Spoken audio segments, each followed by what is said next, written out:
Praise the lord everyone. క్రీస్తు మార్గంలో మిళితమైన కొన్ని అన్యమత ఆచారములు పరిశీలించుదాం. 1. నూతన సంవత్సర వేడుకలు. యూదులు క్యాలెండర్ను వాడుతారు. ఈ క్యాలెండర్కి చాలా సంవత్సరాల తర్వాత రోమీయులు ఒక క్యాలెండర్ని ప్రవేశపెట్టారు. దీనిని గ్రెగోరియన్ క్యాలెండర్ అంటారు.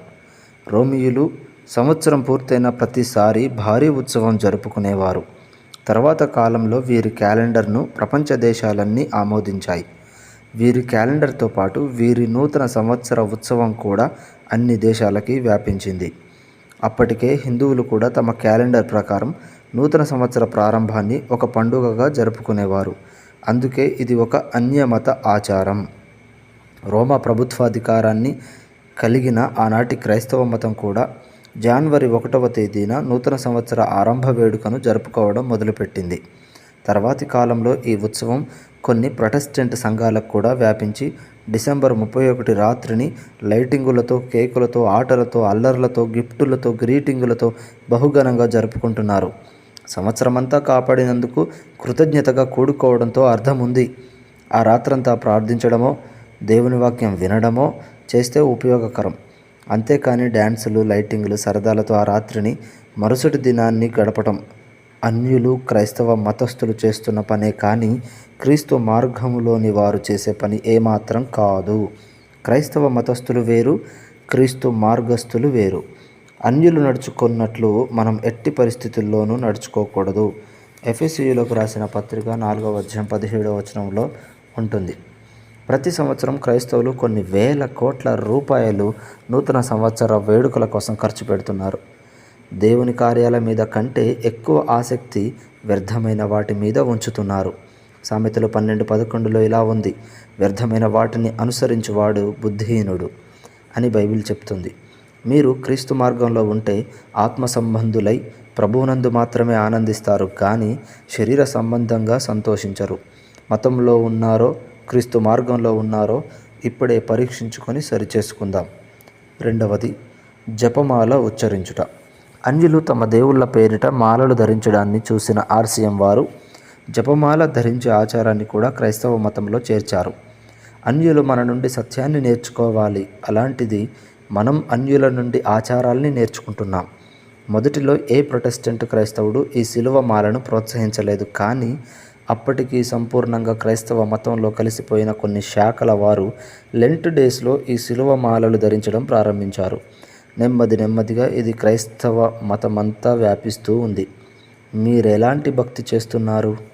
బైబిల్ ఉపవాసాలు చేయమంటుంది కాబట్టి చేయండి, కానీ లెంట్ పేరు చెప్పి బైబిల్ చెప్పని వాటిని, బైబిల్ వ్యతిరేకించే వాటిని అనుసరించి ఘోరపాపులుగా మారిపోవద్దు. మీరు మతం మత్తులో ఉండాలనుకుంటున్నారా? క్రీస్తు మార్గానికి రావాలనుకుంటున్నారా? 3. కుల వ్యవస్థ. హిందూ మతం తనని ఆశ్రయించిన వారందరికీ కులాన్ని ఆపాదిస్తుంది. అది ఆ మతం విధించే బంధకాలలో ఒకటి. మానవుడిని సృష్టించింది బ్రహ్మ అని, ఒక మానవుని నుండి సమస్త మనుషుల్ని చేయక సృష్టించడమే కులాల ప్రకారం అనేక మందిని సృష్టించాడని వారి మత గ్రంథాలలో ఒకటైన మనుస్మృతి తెలియజేస్తుంది. కులం పూర్తిగా హిందూ మతానికి సంబంధించినదే. అందుకే మరే ఇతర మతాల్లోనూ ఈ కుల భేదం అనేది కనిపించదు. దేవుడు మనుషులందరినీ ఒకే మనిషి నుండి సృష్టించాడు. ఆదాముకి ఏ కులం ఉంటే అదే కులం అందరికీ వర్తిస్తుంది. ఆదాముకి కులం లేదు.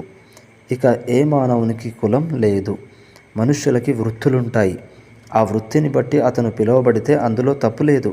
ఉదాహరణకి బట్టలు ఉతికే వ్యక్తి చాకలి, అతని కొడుకు వ్యాపారం చేస్తే అతను వైశ్యుడు, అతని కొడుకు ఉపాధ్యాయుడు అయితే అతను బ్రాహ్మణుడు, అతని భార్య రాజకీయాల్లోకి వస్తే క్షత్రియులు లేదా రాష్ట్రకూటులు, రెడ్లు. కేవలం వృత్తిని బట్టే కులం వస్తే కుల విధానం ఇలా ఉండాలి, కానీ మన దేశంలో కుల విధానం ఇలా ఉందా? ఒకరు కంసాలి అయితే తన తర్వాతి తరంలో ఎవ్వరూ బంగారం పని చేసేవారు లేకున్నా స్త్రీలు, పిల్లలు, వృద్ధులు అంతా కంసాలులే. వారు వేరు వృత్తులు కలిగి ఉన్న తమ పూర్వుల కులమే వీరికి సంక్రమిస్తుంది. ఎందుకంటే కులం అనేది పితృపారంపర్యాచారం. అది హిందూ మతానికి చెందినది. ఒకడు క్రీస్తును అంగీకరించి ఆయన మార్గంలోకి రావాలంటే అతడు తన మత సంబంధమైన ప్రతి విషయంలోనూ చనిపోవాలి. ఖచ్చితంగా అతడు కులరహితునిగా జీవించాలి. గలితీయులకు రాసిన పత్రిక 3:28 చూస్తే, క్రీస్తును అంగీకరించిన వారిలో కుల గోత్ర జాతి భేదము లేదని, క్రీస్తుని అంగీకరించిన వారంతా ఏకమై ఉన్నారని బైబిల్ చెప్తుంది. క్రైస్తవులు బంధుత్వాల విషయంలో కానీ, రాజకీయాల్లో కానీ, సేవా విషయంలో కానీ, మరి ఏ విషయంలోనైనా కులాన్ని ఎట్టి పరిస్థితుల్లోనూ ఉపయోగించకూడదు. వివాహం విషయంలో తమ కులపు వారితోనే వియ్యమందడం, లేక తమ కులం నుండి రక్షించబడిన వారిపై ప్రత్యేకమైన అభిమానం కనపరచడం వంటివి చేయకూడదు. నేను ఫలానా కులస్థుడను అనే భావన హృదయంలో ఏ మూలన కూడా ఉండకూడదు. క్రీస్తునందు కులాలు లేవు, అందరూ దేవుని కుమారులే, దేవుని కుమార్తెలే.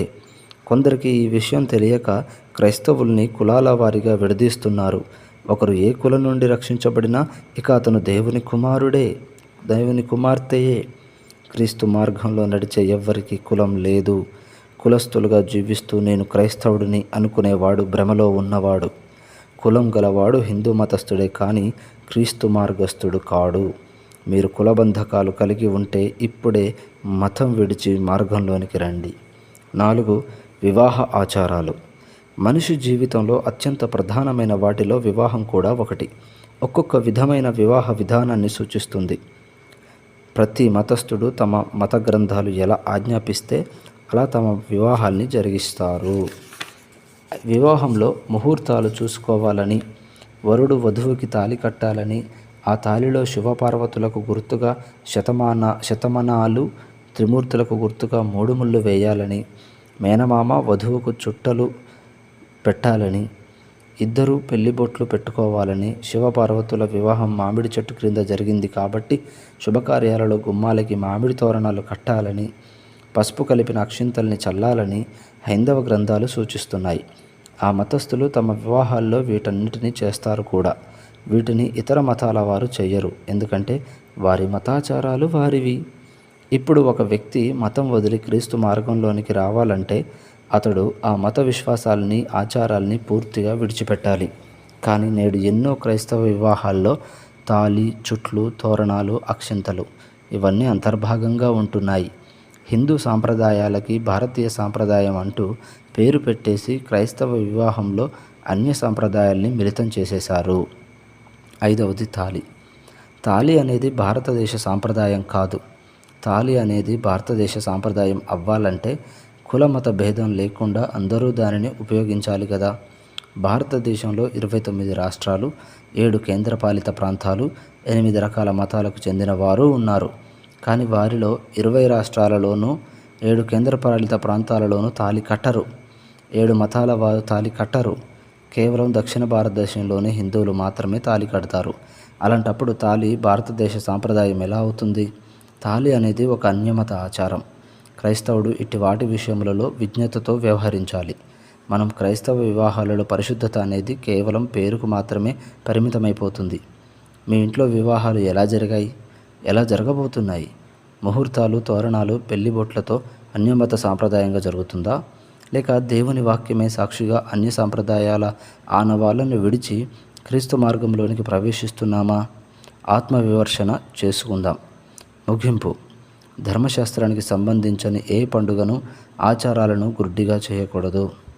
మనుషులు కల్పించిన ఏ పండుగలను, ఆచారాలను కొనసాగించకూడదు. బైబిల్ ఏం బోధిస్తుందో అదే మనం చెయ్యాలి. ఆమేన్.